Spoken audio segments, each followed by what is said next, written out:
Hi guys, thanks for joining us today. I'm so sorry that I can't be there in person to kind of kickstart this work that we're going to be doing with each other this year.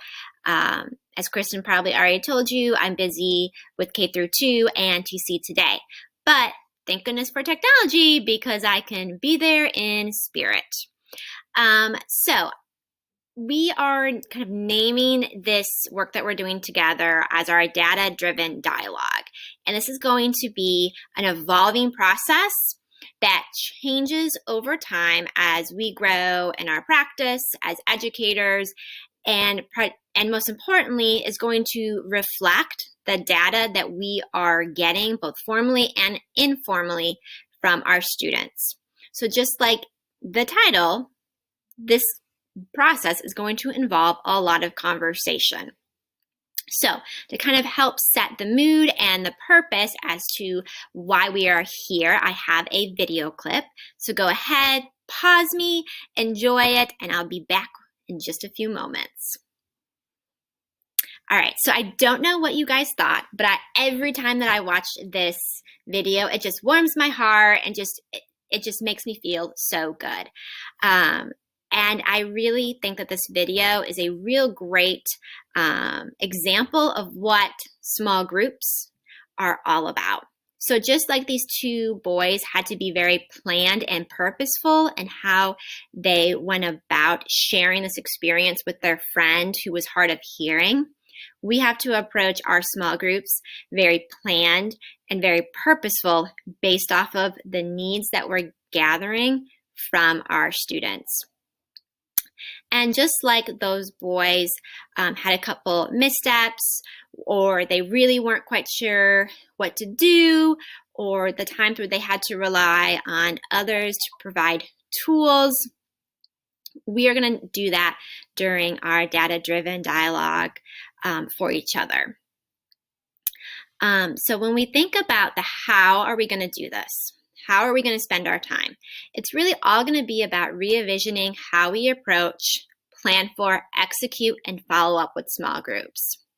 As Kara Arnold from TC loosely stated, we have a legal and moral obligation in teaching. We have a legal obligation to teach grade level standards and moral obligation to teach students where they are. Well, the mini lesson is where your legal obligation comes to play. But we also know that many of our students aren't quite ready for the grade level work. So the moral obligation sets in during small group where we have that obligation to meet our students where they are. Our goal for today is that by the time you leave your time frame with Kristen, you will be able to name the next step. So something that you can commit to in implementing small groups. And what that commitment may look like may look different. So on our next slide, we have a couple examples of what you may choose to be your commitment. So you may choose to dive deeper into some of the planning resources that we have. So that could be using iReady, could be using running records, it could be using your small group notes. You may also choose your commitment to be around planning. So perhaps you're going to use today and the next week to be able to identify that one skill holding students back that once they master it is going to accelerate their reading or math skills. You may choose to commit yourself to figuring out what your schedule is going to look like during small group, who you're going to meet with, what you're going to teach, when you're going to do it, how frequently. It might also be determining the balance between your small groups that are going to focus on closing the achievement gap and your small groups that are going to focus on teaching your grade level content and gathering data for grades.